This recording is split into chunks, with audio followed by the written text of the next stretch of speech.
Le niveau baisse, normal, ils ne vont plus en classe. La vérité éclate. On commence par l'évidence que l'État refuse de voir.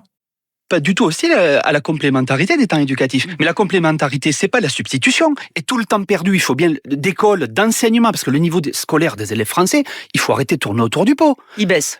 Mais enfin, ils ont moins d'enseignement. À qui on va faire croire qu'on peut relever le niveau en diminuant le temps d'enseignement? C'est du bon sens, non?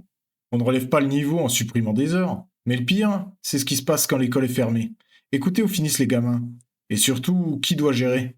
À qui on va faire croire aux lycéens, au-delà de la démagogie, que s'ils ont moins de cours, dans un établissement populaire, ils auront l'orientation post-bac qu'ils veulent avec Parcoursup qui regarde exactement quelles sont les options et les cours privés qu'on a pris à côté. C'est comme ça que ça se passe dans l'enseignement sup. Enfin, je crois que on parlait d'ambition, moi je suis vraiment d'accord. Dans la Convention citoyenne, il y a un point positif parmi d'autres, il y a des points positifs.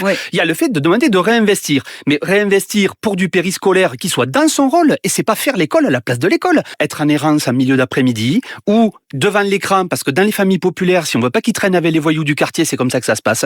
Et pour les autres, puisqu'on est aussi attaché quand même aux questions de féministes, qui sait qui dans les pays comme l'Allemagne et le Japon, les mères arrêtent de travailler pour s'occuper, y compris dans les familles qui ont les moyens, à courir le piano et la danse, c'est rarement les papas, et je pense qu'il faudrait réfléchir à ça. Le constat est accablant pour les pédagogistes. En voulant alléger l'école, ils ont créé 2 monstres.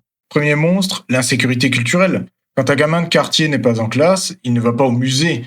Il finit, comme le dit cet intervenant, avec les voyous du quartier, ou abruti devant un écran.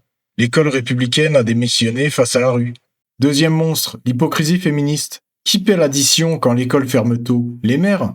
On renvoie les femmes à la cuisine pour garder les gosses parce que l'État ne veut plus faire son travail d'instruction. Le résultat, des enfants livrés aux caïds et des mères sacrifiées. Tout ça au nom du progrès. La vraie justice sociale, c'est l'école à plein temps, exigeante et stricte. Et vous préférez plus d'école ou plus de temps libre? Dites-le en commentaire, partagez pour défendre l'école.